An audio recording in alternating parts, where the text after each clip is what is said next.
Hello and welcome back to Efrain Rodriguez Jr. show. One more day and we are gonna be onto the weekend. So today I really was kind of like a little tired, not gonna lie to you. Uh, a friend of mine asked me to do a live show earlier, so everything that I have programmed to do all these videos, it just pushed me probably 2 hours. That's why it's 10 p.m. and I'm still here. But I said that I was gonna be doing this every single day until we get the ticket. So, or if we are drunk, so we try not to come to the mic. I mean, if we have a couple beers around. My wife see these videos also. She's watching me. I'm watching you. So today we're gonna have a different news that in reality they are good. Some of them are excellent. There's one that it's kind of like a shame. Other one that is kind of like, oh, whoa, what's going on? The president of the United States, don't tell me that. And for life, we're safe for I don't know how long, but they were safe. We're gonna hear that amazing story. But the first one that I'm gonna start today is this one from the newspaper First Hour. Federal Supreme Court prevents Joe Biden from imposing his deportation policy. Instead, the High Court withhold an oral hearing on the matters in December. Washington, the Supreme Court of the United States reject his Thursday this Thursday the request of the government led by Joe Biden to immediately impose a policy of criteria of deportation of the immigrants different from the dictated by the predecessor Donald J. Trump. By 5 votes against and 4 in favor, the conservative Judge Amy Coney Barrett allied herself on this occasion with the progressive in favor of the executive. The Supreme Court dismissed the request of Joe Biden administration and instead will hold an oral hearing on December on this issue. This was the first vote in which Justice Ketanji Brown Jackson participated. Remember her, the one that cannot define what is a woman? At the moment, the only Supreme Court judge appointed at the proposal of Biden and who was confirmed by the Senate in April. The government filed an application to protection with the Supreme Court after a federal judge in Texas. This judge, I kind of like him already, in early June annulled the rules established by the Democratic executive to detain and deport foreigners, which give priority to those who pose a danger to the security of USA.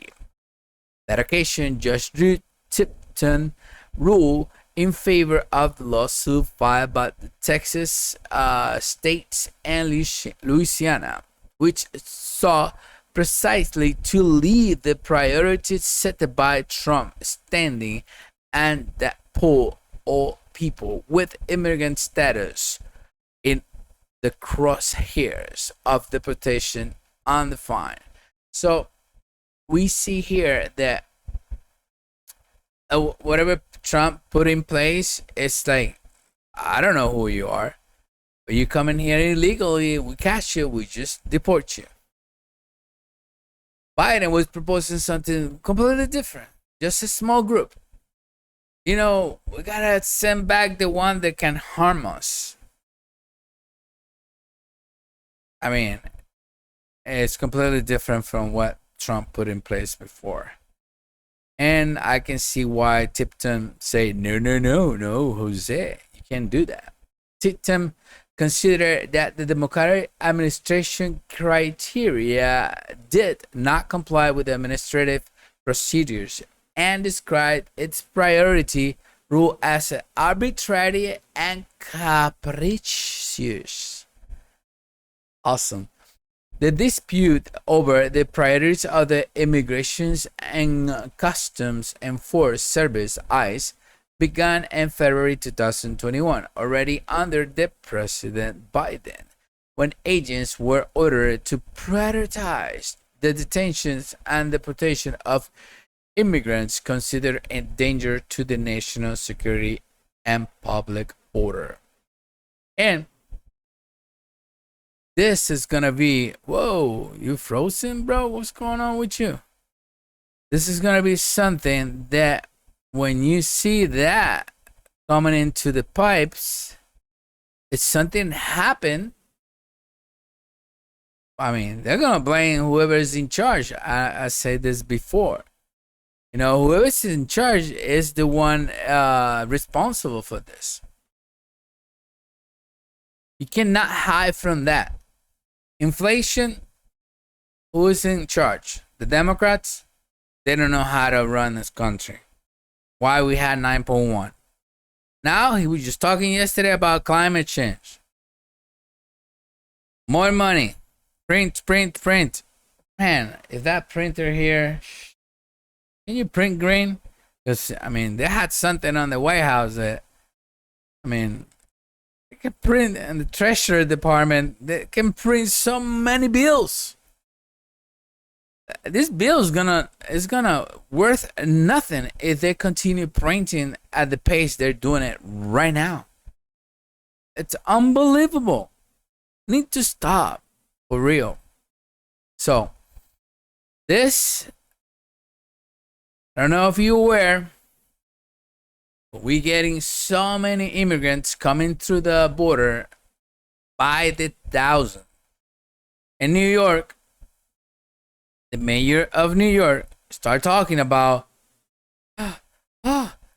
and he just got 2,500 into the city, and they going all to the shelter, and you know they don't have enough to provide to a lot, and then having problems. They're having problems, and they will gonna continue having problems because they're gonna continue going to those cities that protect the immigrants. And this is something that I don't know if you're aware of not, and me being a Catholic, there's some Catholic charities that have been doing this kind of thing, and on the South, kind of like not the right thing to do. And I know that it's so many different situations in all different countries, but in a sense, they have a little part on that. And all I say is this: my God is a God of order, not a disorder. So all we see is everything going down in a hell, and it's so fast and furious that we don't know what's gonna happen next. Oh my God! I'm not gonna start this video again. Forgive me for that one. A little tired. Sorry about that. So, this is in Atlanta, Georgia. Abortion law changed so brutally Wednesday afternoon that some patients who were in the office for the procedure were told that was legal in the morning was not longer legal in the afternoon. Good for the babies. And that they had better, they went home.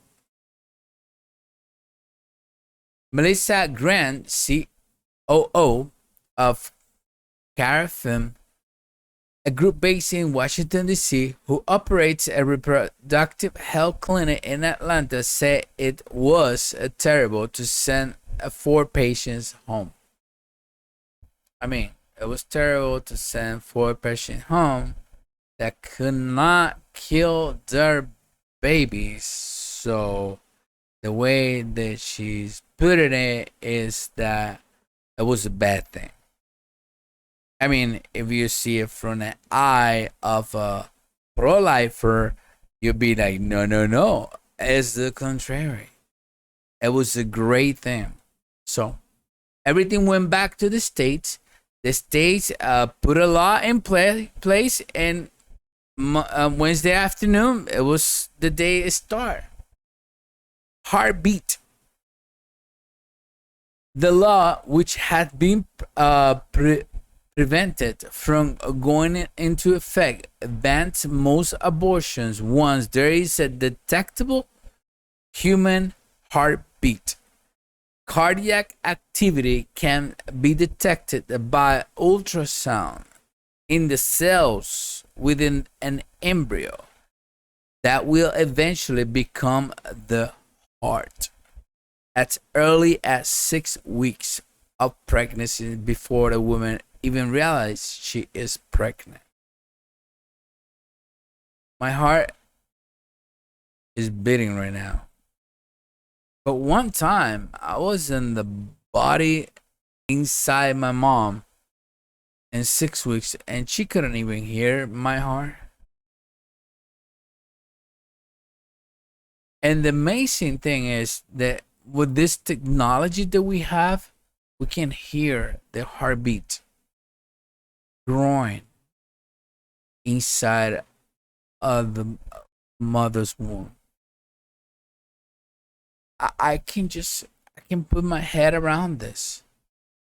How these people proclaim, so it's like a cult.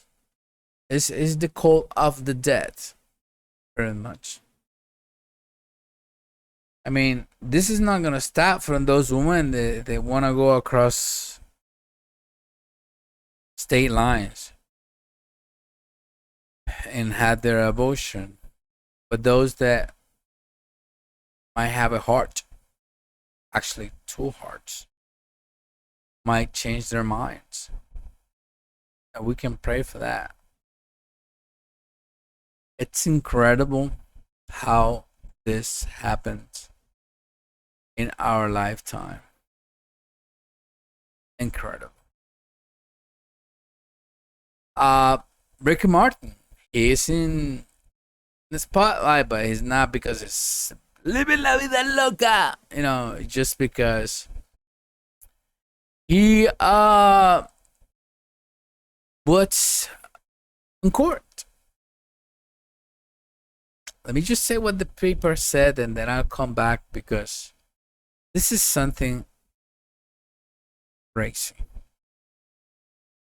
I mean, living la vida loca is living crazy, so it's part of his life. So Ricky Martin issues his first statements. Today I have to heal because I am very, very hurt. Oh, the Puerto Rican star was filled today with an accusation that which wait against him by his nephew. Okay, so whoever did this was his nephew. On the news, you're not gonna find what happened between him and his nephew, but let me just continue. Puerto Rican star Ricky Martin is preparing to see the light again at the end of the road. This was stated at his first expression after his morning a request for protection order was filed in the court of San Juan under Law 54, domestic violence that weighed against him. So, I don't know if you know. I didn't know, and now I know. They were in a consent sexual relation. Yes, don't adjust the phone or the TV. You be like, what? Is his nephew? I mean, put that aside. I mean, they're two guys.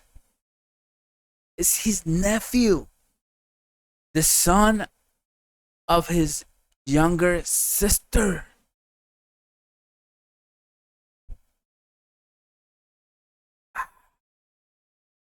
I don't know what he's talking about. The light at the end of the tunnel and all this thing. And I feel more, released now that the judge,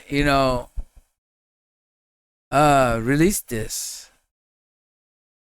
Man, if you go and see the news and Puerto Ricans talking, man, there was like so many different comments. And in these days, money can really go a long way. I'm not gonna say anything that he did or did not because it's not for me to say that. But if you see the comments in there on this paper, you do Google Translate because that's the way I do this for this show. You be like, wow. You be like, it's not really. I'm not believing this. It did happen. So from there, I know it's sad, but we gotta get out of there. Biden has COVID-19. This was like, by the time it was on the paper, I talked to my wife. She's like, it was early in the morning.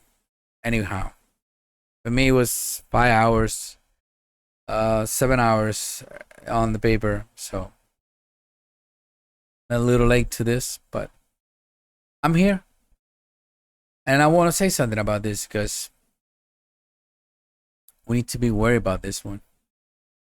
The 79-year-old president began taking Pfizer anti-COVID pill and will self-isolate in the White House until he tests negative.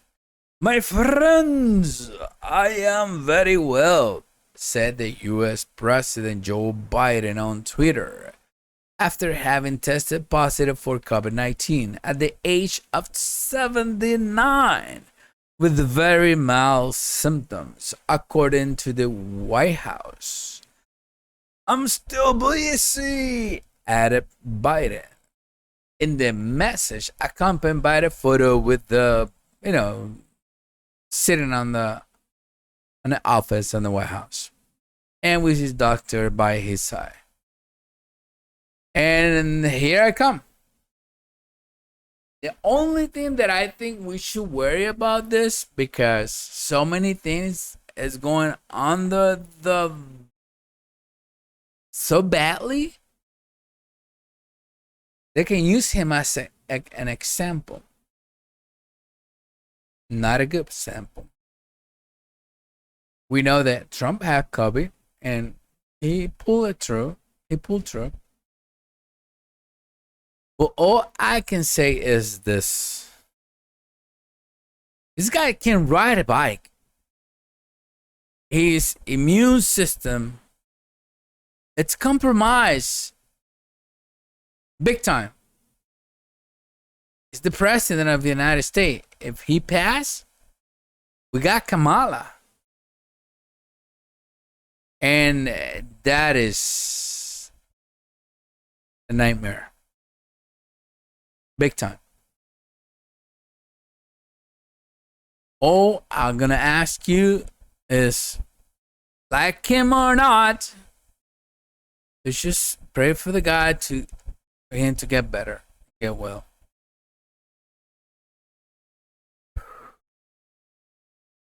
It's bad. We are in trouble. Hopefully nothing happens and we can pull through, and November elections comes along and and everything goes back to kind of normal, even though we've been spending so much money that we're gonna need a miracle for recuperate all that we've been sending even to Ukraine and other places. But that's all I got for you today. I know I went long, probably 30 seconds.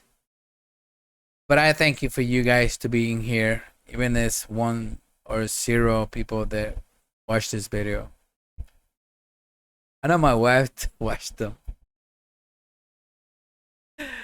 Thank you so much for being here again from Palma Sola, Villalba, Puerto Rico, Efraín Rodriguez Jr. in Efraín Rodriguez Jr. Show. Peace. I'll see you tomorrow. God bless you.